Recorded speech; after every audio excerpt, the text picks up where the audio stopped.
കേരളത്തിലെ റേഷൻ വ്യാപാരികളുടെ ക്ഷേമ പെൻഷൻ കുടിശ്ശിക തീർത്തു നൽകുന്നതിന് നടപടി വേണമെന്ന് ആവശ്യപ്പെട്ട് റേഷൻ ഡീലേഴ്സ് കഴിഞ്ഞ കുറേ നാളുകളായി കടുത്ത പ്രക്ഷോഭത്തിലാണ്.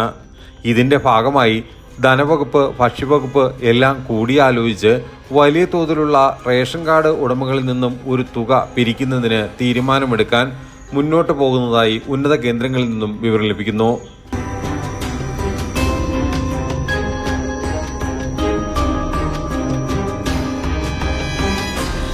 റേഷൻ വ്യാപാരികളുടെ ക്ഷേമ പെൻഷൻ കുടിശ്ശിക തീർത്തു നൽകുന്നതിനും ക്ഷേമനിധിയിലേക്ക് തുക സമാഹരിക്കാനുമായി മുൻഗണനേതര വിഭാഗം ഗുണഭോക്താക്കളിൽ നിന്ന് നിശ്ചിത കാലത്തേക്ക് പ്രതിമാസം ₹1 വെൽഫെയർ ഫണ്ട് സെസ്സായി ഈടാക്കാനുള്ള നീക്കമാണ് നടക്കുന്നത്.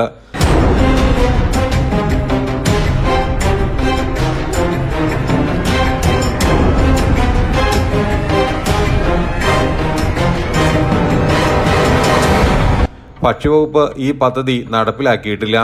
പരിഗണനയ്ക്കായി ധനവകുപ്പിന് അയച്ച ഫയൽ അവിടെ പിടിച്ചുവച്ചിരിക്കുകയാണ്. 5 മാസമായി പെൻഷൻ കുടിശ്ശികയാണ്. ഇതിൽ തീരുമാനമായാൽ ഉടൻ തന്നെ കാര്യങ്ങളിലേക്ക് കടക്കും എന്ന് തന്നെയാണ് വിവരം ലഭിക്കുന്നത്.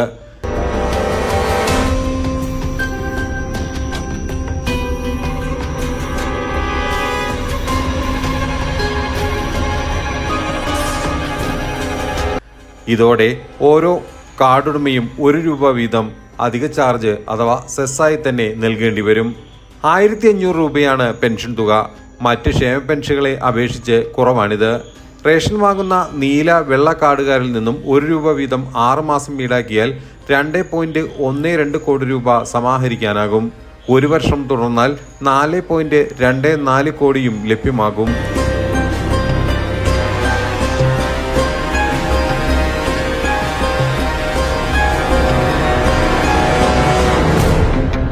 മന്ത്രി GR അനിൽ റേഷൻ വ്യാപാരികളുടെ സംഘടനാ പ്രതിനിധികളുമായി നടത്തിയ ചർച്ചയിലാണ് പദ്ധതിക്ക് രൂപം നൽകിയിരിക്കുന്നത്. ₹200 പ്രതിമാസം ക്ഷേമനിധിയിലേക്ക് ഒരു വ്യാപാരി അടയ്ക്കുന്നത്. 62 വയസ്സ് കഴിയുമ്പോഴാണ് പെൻഷൻ ലഭ്യമാകുക.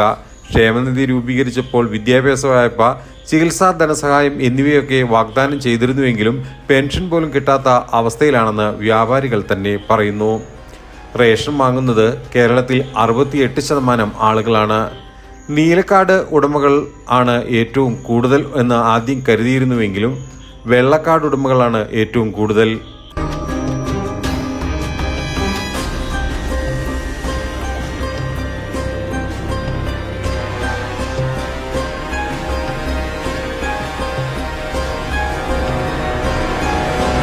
കൂടുതൽ വാർത്തകൾക്കും വിശേഷങ്ങൾക്കും ഡീൽസ് കേരള ചാനൽ സബ്സ്ക്രൈബ് ചെയ്യുക, ലൈക്ക് ചെയ്യുക, ഷെയർ ചെയ്യുക.